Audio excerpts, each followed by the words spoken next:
بسم اللہ الرحمن الرحیم اللہم صلی علی محمد وعلی آل محمد کما صلیت علی ابراہیم وعلی آل ابراہیم انک حمید مجید اللہم بارک علی محمد وعلی آل محمد کما بارکت علی ابراہیم وعلی آل ابراہیم انک حمید مجید۔ حضور اقدس صلی اللہ علیہ وسلم سے نقل کرتے ہیں،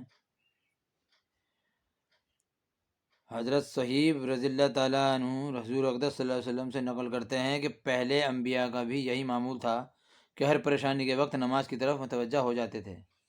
حضرت ابن عباس رضی اللہ تعالیٰ عنہ ایک مرتبہ سفر میں تھے، راستے میں اطلاع ملی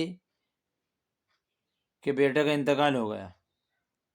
اونٹ سے اترے، 2 رکعت نماز پڑھی، پھر ان للہ و انا الیہ راجعون پڑھا، اور پھر فرمایا کہ ہم نے وہ کیا جس کا اللہ تعالیٰ نے حکم فرمایا ہے، اور قرآن پاک کی آیت وَاسْتَعِینُوا بِالصَّبْرِ وَالصَّلَاةِ تلاوت کی۔ ایک اور قصہ اسی قسم کا نقل کیا گیا ہے کہ حضرت ابن عباس رضی اللہ تعالیٰ عنہ تشریف لے جا رہے تھے، راستے میں ان کے بھائی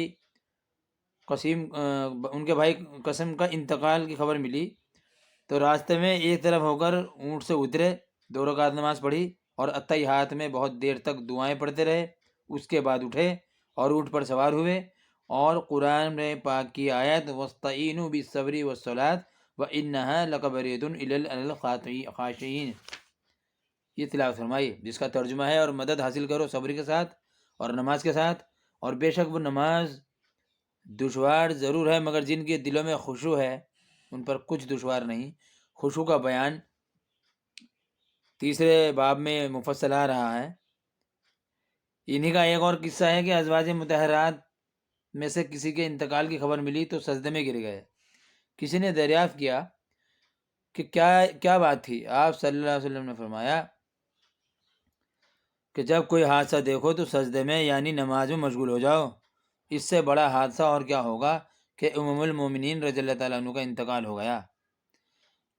حضرت عبادہ رضی اللہ تعالیٰ عنہ کے انتقال کے وقت جب قریب آیا، انتقال کا وقت جب قریب آیا تو جو لوگ وہاں موجود تھے ان سے فرمایا کہ میں ہر شخص کو اس سے روکتا ہوں کہ وہ مجھے روئے، اور جب میری روح نکل جائے تو ہر شخص وضو کرے اور اچھی طرح سے آداب کی رعایت رکھتے ہوئے وضو کرے، پھر مسجد میں جائے اور نماز پڑھ کر میرے واسطے استغفار کرے، اس لیے کہ اللہ جل شانہ نے وَاسْتَعِینُوا بِالصَّبْرِ وَالصَّلَاةِ کا حکم فرمایا ہے۔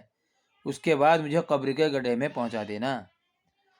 حضرت ام کلثوم رضی اللہ تعالیٰ عنہ کے خاوند حضرت عبد الرحمن رضی اللہ تعالیٰ عنہ بیمار تھے، اور ایک دفعہ ایسی شکستہ سی حالت ہو گئی کہ سب نے انتقال ہو جانا تجویز کر لیا کہ ان کا انتقال ہو گیا۔ حضرت ام کلثوم رضی اللہ تعالیٰ عنہ اٹھی اور نماز کی نیت باندھ لی۔ نماز سے فارغ ہوئی تو حضرت عبد الرحمن کو بھی افاقہ ہوا۔ لوگوں سے پوچھا کیا میری حالت موت کسی ہو گئی تھی؟ لوگوں نے عرض کیا جی ہاں۔ فرمایا کہ 2 فرشتے میرے پاس آئے اور مجھ سے کہا کہ چلو احکم الحاکمین کی بارگاہ میں تمہارا فیصلہ ہونا ہے۔ وہ مجھے لے جانے لگے تو ایک تیسرے فرشتے آئے اور ان دونوں سے کہا کہ تم چلے جاؤ، یہ ان لوگوں میں ہے جن کی قسمت میں سعادت اسی وقت لکھ دی گئی تھی جب یہ ماں کے پیٹ میں تھے، اور ابھی ان کی اولاد کو ان سے اور فائدہ حاصل کرنے ہیں۔ اس کے بعد 1 مہینے تک حضرت عبد الرحمن رضی اللہ تعالیٰ عنہ زندہ رہے، پھر انتقال ہو گیا۔ حضرت نذر رضی اللہ تعالیٰ عنہ کہتے ہیں کہ دن میں ایک مرتبہ سخت اندھیرا ہو گیا، میں دوڑا ہوا حضرت انس رضی اللہ تعالیٰ عنہ کی خدمت میں حاضر ہوا۔ میں نے دریافت کیا کہ حضور صلی اللہ علیہ وسلم کے زمانے میں کبھی بھی ایسی نوبت آئی؟ انہوں نے فرمایا خدا کی پناہ، حضور صلی اللہ علیہ وسلم کے زمانے میں تو ذرا بھی ہوا تیز چلتی تھی تو ہم سب مسجدوں کو دوڑ جاتے تھے کہ کہیں قیامت تو نہیں آ گئی۔ عبداللہ بن سلام کہتے ہیں کہ جب نبی کریم صلی اللہ علیہ وسلم کے گھر والوں پر کسی قسم کی تنگی پیش آتی تو ان کو نماز کا حکم فرمایا کرتے اور یہ آیت تلاوت فرماتے وَأَمْرُوا أَهْلَكَ بِالصَّلَاةِ وَالصَّبْرِ عَلَيْهَا لَا نَسْأَلُكَ رِزْقًا، اپنے گھر والوں کو نماز کا حکم کرتے رہیے اور خود بھی اس کا اہتمام کیجیے، ہم آپ سے روزی کمانا نہیں چاہتے، روزی تو ہم آپ کو دیں گے۔ اللہ تعالیٰ اپنے قرآن پاک میں فرما رہے ہیں کہ نماز کا حکم کرو اپنے گھر والوں کو اور خود بھی اس کا اہتمام کیجیے۔ ہم آپ سے روزی کمانا نہیں چاہتے، روزی تو ہم دیں گے۔ ایک حدیث میں ارشاد ہے کہ جس شخص کو کوئی بھی ضرورت پیش آئے، دینی ہو یا دنیاوی ہو، اس کا تعلق مالک الملک سے ہو، یعنی کسی آدمی سے، اس کو چاہیے کہ بہت اچھی طرح وضو کرے، پھر 2 رکعت نماز پڑھے، پھر اللہ جل شانہ کی حمد و ثنا کرے، اور پھر درود شریف پڑھے، اس کے بعد یہ دعا پڑھے، تو انشاءاللہ اس کی حاجت ضرور پوری ہوگی۔ دعا یہ ہے: لا الہ الا اللہ الحلیم الکریم سبحان اللہ رب العرش العظیم الحمد للہ رب العالمین اسألک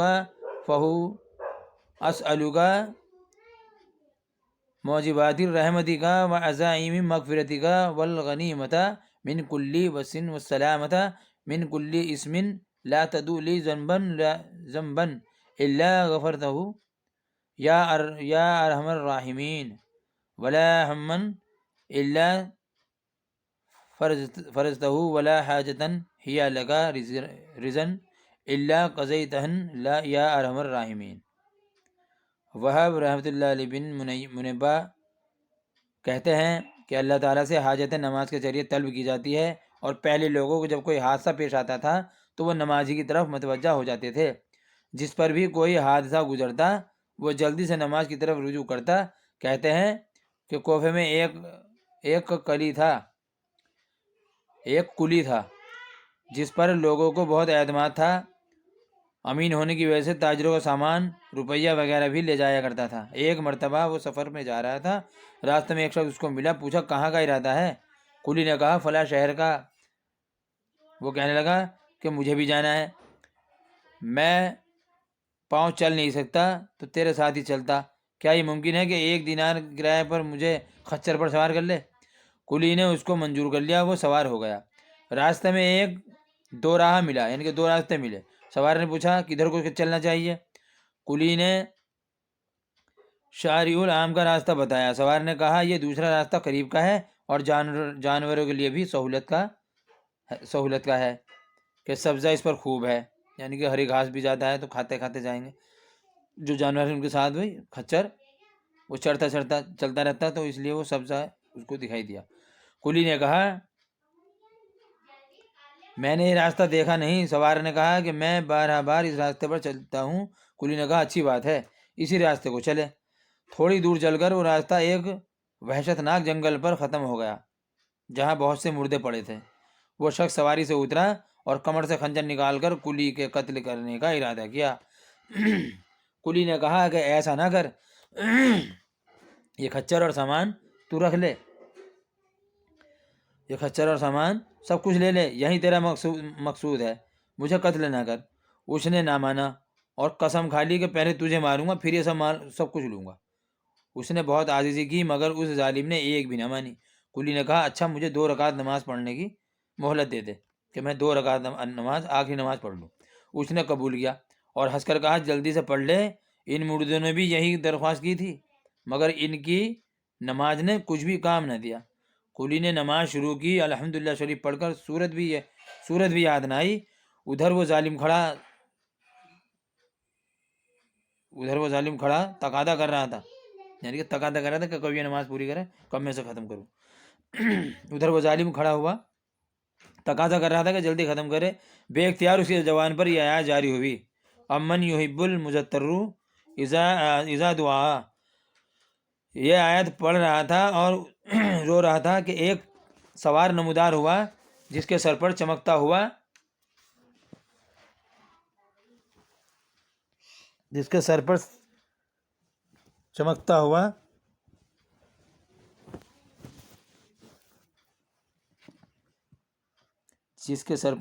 ہوا خود لوہے کی ٹوپی تھا، اس کے نیزہ مار کر اس ظالم کو ہلاک کر دیا۔